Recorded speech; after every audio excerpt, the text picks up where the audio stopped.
घना हरा जंगल, जहाँ सूरज की सुनहरी किरणें पत्तों से छनकर नीचे गिर रही थीं और हवाओं में फूलों की मखमली खुशबू तैर रही थी। इसी सुंदर जंगल की पगडंडी पर एक छोटा हंसमुख लड़का चल रहा था। उस लड़के का नाम था रियो। उसकी चमकीली आंखें, नीला बैग, नारंगी शर्ट और दिल में भरा साहस उसे देखकर हर कोई मुस्कुरा देता। जैसे ही रियो जंगल के भीतर आगे बढ़ा, उसके आसपास रंग बिरंगी तितलियां नाचती हुई उड़ने लगीं, मानो उसे रास्ता दिखा रही हो। पेड़ों पर बैठे रंग बिरंगे तोते खुशी से चहक रहे थे और जिन डालों पर धूप पड़ रही थी वो ऐसे चमक रही थीं जैसे किसी ने सोना बिखेर दिया हो। एक बंदर ने रियो को देखकर हाथ हिलाया और दूसरा पेड़ से उल्टा लटककर अजीब मस्त अंदाज में मुस्कुराया।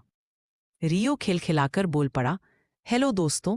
तभी एक नीला हरा तोता धीरे से उड़कर उसके पास आया और मीठी आवाज में बोला, हमारे साथ चलो रियो, हम तुम्हें कुछ जादुई दिखाना चाहते हैं।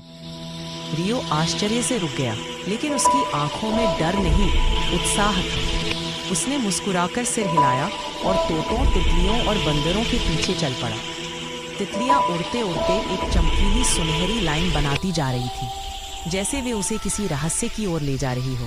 अथा एक अद्भुत चमकदार क्रिस्टल पेड़, जिसकी हर पत्ती सूरज की रोशनी में हीरे जैसी चमक रही थी।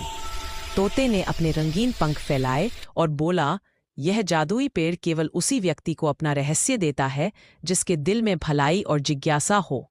और रियो, वो अब वह हर जानवर की भाषा समझ सकता था। बंदर खुशी से नाचने लगे, तोते कहानी सुनाने लगे, तितलियां पंखों की धुन में जंगल के राज बताने लगी। रियो मुस्कुराया, उसकी था वह रियो का दूसरा घर बन चुका था। पेड़ उसे पहचानते थे, हवाएं उसका नाम पुकारती थी और जानवर उसके सबसे बड़े साथी बन गए थे। रियो अब जंगल का हिस्सा था, जंगल का दिल, जंगल की धड़कन।